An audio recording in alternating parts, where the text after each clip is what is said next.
como considero que la política no es solo predicar, sino aplicar.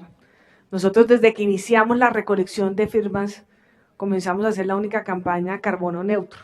Es decir, nosotros medimos, o nos miden más bien, cuánto gastamos en papel, cuánto gastamos en gasolina, cuánto gastamos en agua, cuánto gastamos en luz. Y eso lo mete en un procesador de todo eso, arroja un número y a través de ese número le dicen a usted, tiene que sembrar tantos árboles y tiene que mantener tantos árboles. Eso lo está haciendo mi campaña. Sembramos varios 100 árboles alrededor del río Bogotá y también mantenemos otros árboles en la ciudad.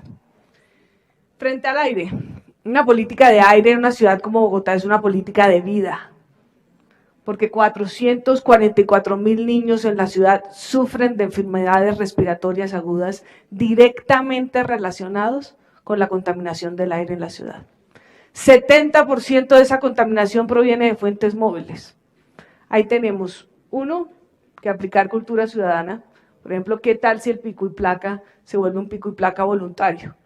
Que voluntariamente los ciudadanos decidamos no sacar el carro el día de hoy para ayudarle a la ciudad a no contaminarla más y a descongestionarla. Y segundo, tomar unas medidas frente al sistema integrado de transporte que va a entrar a funcionar en la ciudad. Primero, lo tienen que hacer con una tecnología alta, Euro 5, que no nos sigan trayendo los buses residuos de Europa, que tienen una tecnología muy baja que contamina en la ciudad.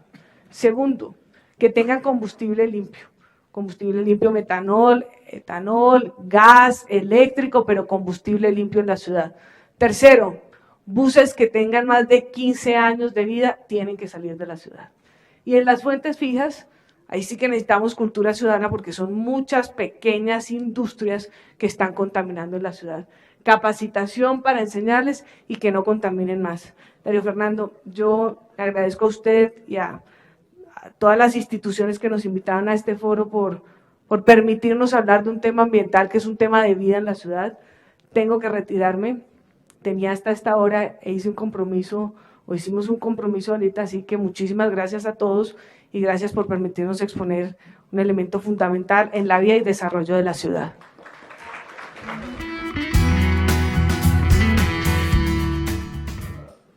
Me voy a la sonora y a la del aire porque son concomitantes incluso. El mayor nivel de ruido es donde se produce la mayor contaminación del aire y lo producen los motores de diésel. Así que el que tomó la decisión de articular el transporte público de Bogotá al diésel tomó la peor de las decisiones. Y el tema no está en cómo mejorar el diésel, sino en cómo liberarnos de él. Y para liberarnos de él es un problema de norma. Cambiar el transporte público de la ciudad, no solo el Transmilenio, sino las zonas integradas que inician por sistemas híbridos. Es decir, hoy hay sistemas híbridos en los buses que utilizan el 50% de su energía en energía eléctrica. Y esa va a ser una decisión para la totalidad del transporte público de la ciudad de manera progresiva. La energía eléctrica de Bogotá son las caídas de agua. Es decir, moveríamos el transporte con el agua, lo que me parece fundamental y sintomático con esto de hablar de la gobernanza del agua. Los motores eléctricos tienen menos ruido, es decir, automáticamente se disminuyen en áreas de la ciudad donde hay una segregación ambiental, Fontibón, Puente Aranda y Kennedy, no solamente los niveles de contaminación del aire, sino los niveles de contaminación del ruido. Doctor Petro. A esto, ya terminé, bueno, iba a agregar algo. Una conclusión. Sí, sobre sembrar árboles y espacios blandos. Y es que también, grave error en la ciudad, decidimos que el espacio público fuera cementado. Y ante el cambio climático, los espacios públicos que valen para mitigar el cambio climático son los blandos, es decir, los verdes, así nos cueste su mantenimiento. Luego, una de las políticas esenciales en la ciudad será abrir espacios públicos y transformar los existentes en espacios blandos verdes.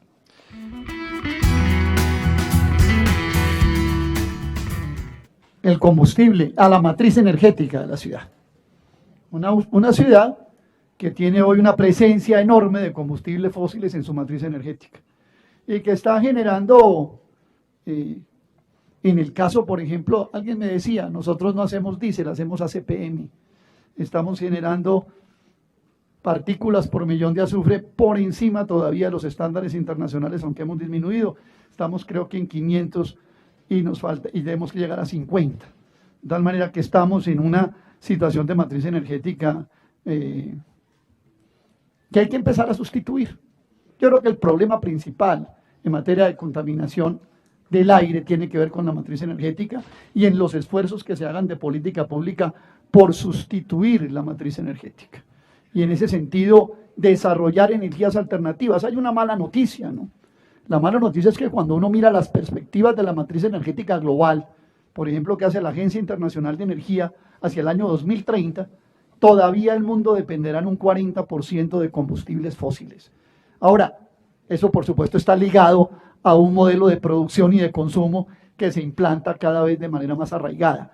Por lo tanto, yo creo que el esfuerzo debe hacerse en ese sentido, en sentido de matriz energética diferente, y en el caso de la contaminación auditiva tiene que ver, por supuesto, también con lo que estamos hablando fundamentalmente de sistemas de transporte. La ciudad ha venido avanzando un poco en eso, hay algunas zonas en las que estamos en 75 decibeles, el promedio mundial es permitido 70 decibeles, y creo que en general en eso hemos venido avanzando un poco. Yo llamaría la atención en la pregunta fundamentalmente que el tema de la contaminación está ligado a la matriz energética, hay que hacer esfuerzos por energías alternativas diferentes para modificar esto, es decir, el aire no se purifica solo, Gracias. El aire se purifica desde el punto de vista de las fuentes de energía que utiliza la ciudad. En el tema de la contaminación del aire, se ha avanzado en Bogotá con el diésel que tenemos y en eso le reconozco la labor a mi vecino aquí al lado.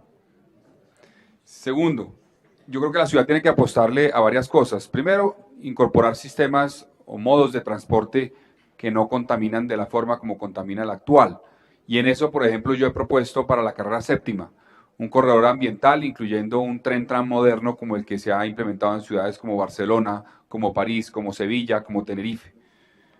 Además, el metro jugará un papel fundamental en esto, pero tenemos que ir más allá y tenemos que, en mi opinión, ampliar la red de ciclorrutas en Bogotá como un elemento fundamental que puede convertirse en una herramienta clave de la movilidad de los bogotanos, mucho más de lo que es hoy. Y tercero, el uso responsable del carro particular. Si vamos por la carrera séptima, por la Boyacá, por la 68, nos damos cuenta que en hora pico la gran mayoría de carros van con un solo pasajero y esto tiene un impacto en el ambiente dramático. Entonces hay que promover el uso compartido de los carros particulares. En el tema de la contaminación visual, pues la ciudad no puede permitir, por ejemplo, figuras como la gigantografía que están plantando algunos sectores que quieren sacar adelante en el Consejo de Bogotá. Creo que se ha regulado bastante el tema, pero está tan regulado que quienes lo regulan a veces no saben cuál es la regla. Les cuento un detalle, en mi campaña, por ejemplo, para poder poner un pendón dentro de mi sede, busqué que fuera una persona de la Secretaría de Ambiente para preguntarle, ¿qué puedo poner yo aquí? Entonces me dijo una serie de cosas, usted no puede pegar en el vidrio nada, no puede estar pegado en el vidrio de su sede nada, eso está prohibido, tiene que estar separado. Y el tamaño, me dijo, bueno, el tamaño depende, entonces hice unas mediciones, después nos dimos cuenta que estaban equivocadas las mediciones y el mismo representante de la Secretaría de Ambiente no supo qué era lo que se podía poner ahí o no. Eso obviamente afecta en el tema de la contaminación visual dramáticamente en Bogotá. Y la auditiva, no solamente lo que mencioné en el caso del aeropuerto, otro tema clave, y es que la dificultad que hay de usos de suelo en Bogotá, que lleva a que en muchos barrios residenciales tengamos actividades de restaurantes, de discotecas, de bares, tiene un impacto también dramático en muchas zonas residenciales y muchos habitantes de Bogotá, y esa contaminación hay que frenarla, pero es una discusión de fondo de cómo ocupamos el territorio y cómo generamos una mezcla de usos de suelo sin generar esa contaminación ambiental. Gracias, Darío. Hace un poco más de 10 años, cuando yo era concejal de la ciudad, instalé unas sábanas blancas sobre la carrera séptima. A los 2 días las sábanas ya no eran blancas, sino eran negras. Y en ese momento los expertos, muchos de ellos acá presentes, me decían, usted como concejal no podrá hacer nada porque esa es una normatividad nacional. Esa fue una de las razones de por qué me lancé al Congreso.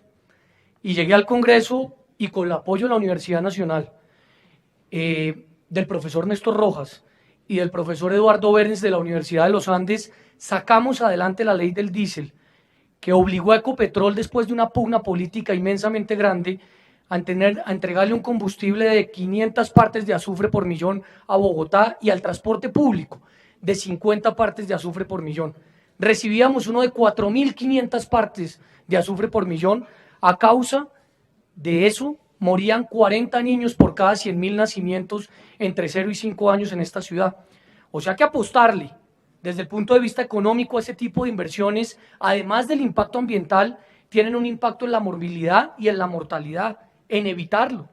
Fue una inversión superior a los 1.500 millones de dólares en la planta de Cartagena y de Barrancabermeja, pero ese tipo de decisiones son las decisiones que merecen y requieren no solo de la academia, sino adicionalmente de la sociedad civil, porque la sociedad civil a través de documentos como estos son las que no solo exigen, sino además las que le abren los ojos a los gobernantes para tomar determinaciones que muy seguramente no son las más rentables políticamente, pero son las que se requieren para mejorar el ambiente y la calidad de vida de la ciudad.